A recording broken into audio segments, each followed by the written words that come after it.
Perkenalkan, kami dari kelompok 8. Pada kesempatan kali ini akan mempresentasikan tugas 1 Decision Tree dari mata kuliah Analitika Data.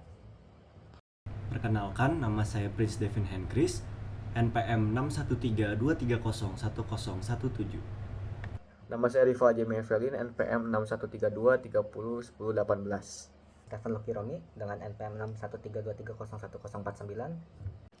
Brian Adeda Hartono dengan NPM 6132301096. Masuk ke materi yang pertama, di sini saya akan menjelaskan makna dari dataset yang dipilih. Dataset yang dipilih yakni adalah water probability, yang berisi mengenai informasi mengenai faktor-faktor yang mempengaruhi kualitas dari air.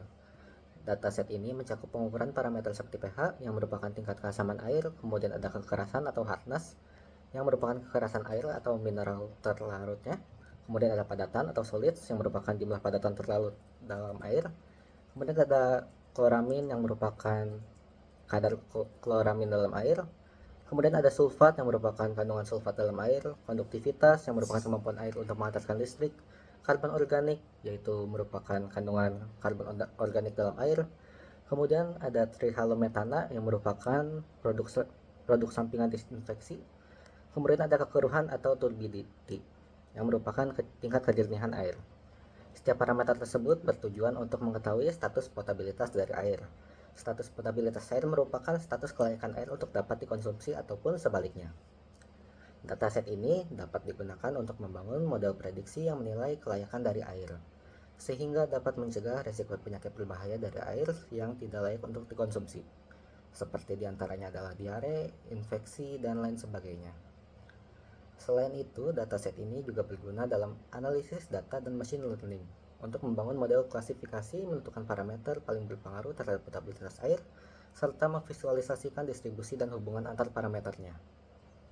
Aplikasi praktisnya mencakup pemantauan kualitas air di berbagai lokasi, penelitian lingkungan tentang dampak aktivitas manusia terhadap kualitas air, dan lain sebagainya.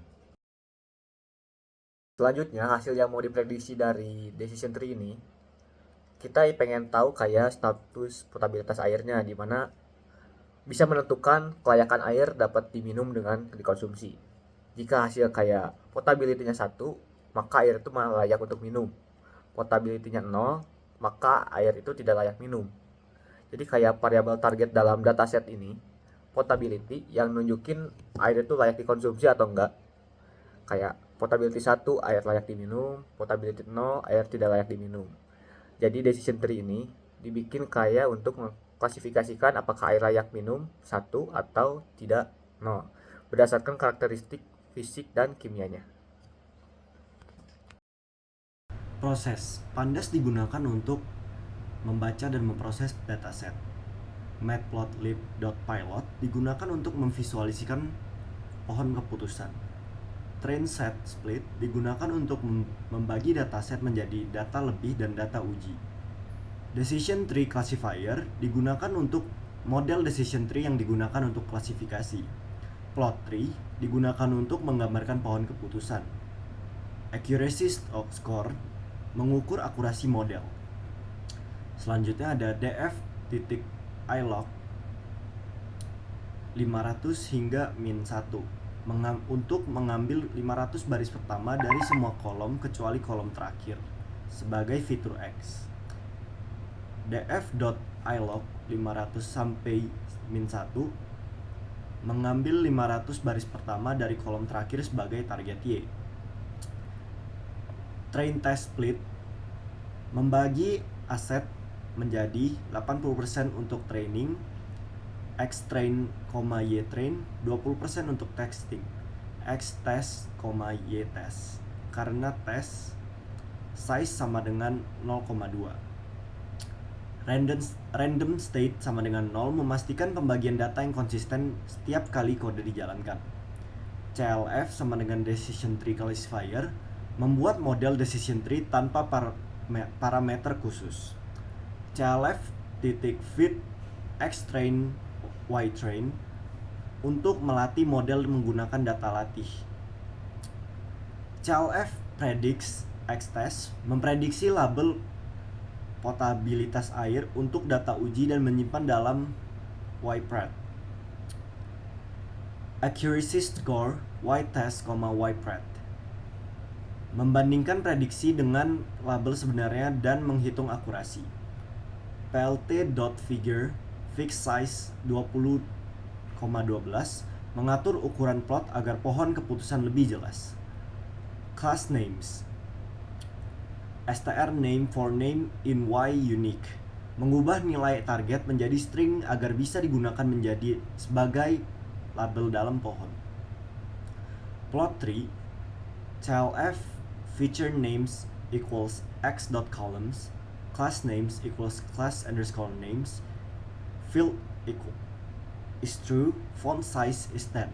Menggambar pohon keputusan dengan feature names equals x columns, nama sebagai label cabang, class names equals class names, nama kelas, layak atau tidak layaknya, field equals true, warna untuk membedakan kelas, font size equals 10, ukuran font dalam pohon.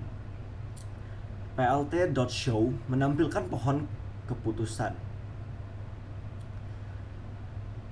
Selanjutnya, untuk proses pemisahan dalam decision tree. Decision tree bekerja dengan memisahkan dataset ke dalam kelompok yang lebih homogen berdasarkan fitur yang ada. Proses ini terjadi berulang kali hingga mencapai salah satu kondisi stopping kriteria. Bagaimana decision tree memilih fitur untuk split? Di setiap tahap pemisahan, algoritma memilih fitur yang memberikan pemisahan terbaik menggunakan kriteria impurity. Kode Python ini menggunakan criterion equals gini karena default dalam decision tree classifier. Gini impurity, default criterion. Gini impurity mengukur seberapa murni node. Semakin rendah nilai Gini, semakin baik split tersebut. Decision tree memilih fitur yang menurunkan impurity paling banyak. Lalu proses split itu dilakukan dengan memilih fitur terbaik untuk split menggunakan Gini impurity. Membagi dataset menjadi dua subset berdasarkan nilai threshold untuk fitur tersebut. Mengulangi proses ini pada setiap subset hingga mencapai stopping criterion. Nah, apa itu stopping criterion-nya? Node menjadi homogen, impurity sama dengan 0. Jika semua sampel dalam node memiliki kelas yang sama, maka tidak ada lagi pemisahan yang dilakukan. Misalnya, jika setelah beberapa split, semua data dalam node adalah potability equals 1, maka tidak perlu membelah lebih lanjut.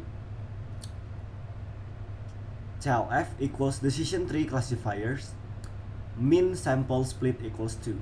CLF equals karena decision tree classifiers jadi pakai default. Default to artinya sebuah node harus memiliki minimal 2 sampel untuk bisa di split. Jika jumlah sampel di sebuah node kurang dari nilai ini, maka tidak akan dilakukan pemisahan lebih lanjut. Max depth tercapai karena cuman CLF equals decision tree classifier. Jadi memakai default CLF equals decision tree classifier, max depth equals 5. Default sama dengan none, tidak ada batasan kedalaman. CLF karena decision tree classifier menjadi pakai default. Jika kita menetapkan max depth equals 5, maka decision tree tidak akan tumbuh lebih dari 5. Jika semua fitur sudah digunakan dan masih ada campuran kelas dalam node, maka decision tree tersebut akan berhenti. Jika split terbaru tidak meningkatkan purity, mengurangi gene impurity dengan cukup banyak, maka pohon akan berhenti membelah.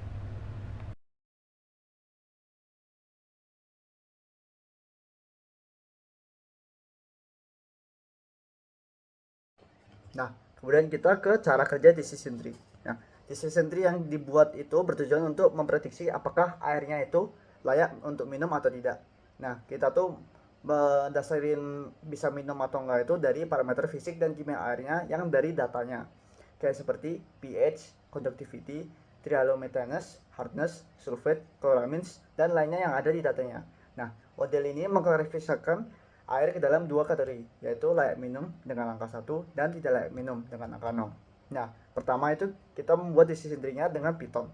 Nah, decision tree-nya dimulai dengan membaca dan memproses dataset .csv tersebut, lalu memisahkannya menjadi fitur X dan label D, dan membagi data tersebut untuk menjadi training set dan untuk di test set menggunakan train_test_split. Nah, model itu dilatih menggunakan algoritma decision tree dari sklearning yang secara otomatis akan memilih fitur terbaik untuk membagi data berdasarkan impurity, yaitu Gini impurity yang rumusnya ada di PowerPoint itu, kemudian ke proses pemisahan splitting dilakukan dengan secara rekursif hingga mencapai kriteria pemberhentian stopping criterion seperti node yang sudah homogen, tidak ada fitur yang tersisa, jumlah sampel dalam node terlalu kecil, atau kedalaman pohon sudah mencapai batas-batas tertentu. Nah, Gini impurity itu adalah cara yang digunakan oleh decision tree pakai Python tadi untuk mengukur berapa ragam data dalam sebuah kelompok. Jika semua data dalam kelompok sama, maka nilainya 0. Nah, artinya bersih atau murni. Itu bagus. Nah, sebaliknya, jika ada yang banyak jenis data yang bercampur, nilainya mendekati 0,5 atau lebih. Itu artinya tidak murni. Decision tree selalu berusaha membagi data agar setiap kelompoknya semakin murni, jadi lebih mendekati 0 atau bahkan 0 sendiri, sehingga lebih mudah untuk menentukan hasil akhirnya. Nah, contohnya seperti yang ada di PPT, bisa dilihat di decision tree tersebut bahwa dalam memberikan keputusan, decision tree bekerja dengan menelusuri pohon berdasarkan nilai fitur dari sampel air yang diuji. Nah, bisa dilihat hardtest-nya berada di bawah.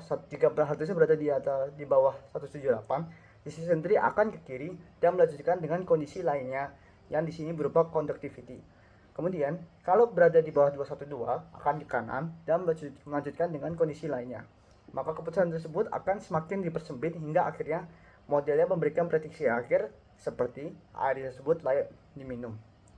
Nah, evaluasi model dilakukan dengan menghitung akurasi menggunakan akurasi_score yang membandingkan hasil prediksi yang dilakukan oleh Python dengan data sebenarnya, yaitu yang .csv tersebut. Akurasi model dapat bervariasi tergantung pada parameter yang kita gunakan, ukuran dataset, dan distribusi kelas dalam data. Jika akurasinya terlalu tinggi, modelnya mungkin mengalami overfitting yang dapat diatasi dengan mengaturkan parameter seperti max depth atau min _split.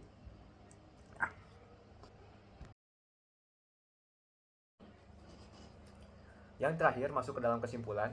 Secara keseluruhan, decision tree ini adalah model yang mudah dipahami dan dapat memberikan keputusan yang jelas berdasarkan aturan yang terbentuk dari data. Namun, jika tidak dapat diatur dengan baik, model ini bisa menjadi terlalu kompleks dan kurang mampu menangani variasi data yang baru.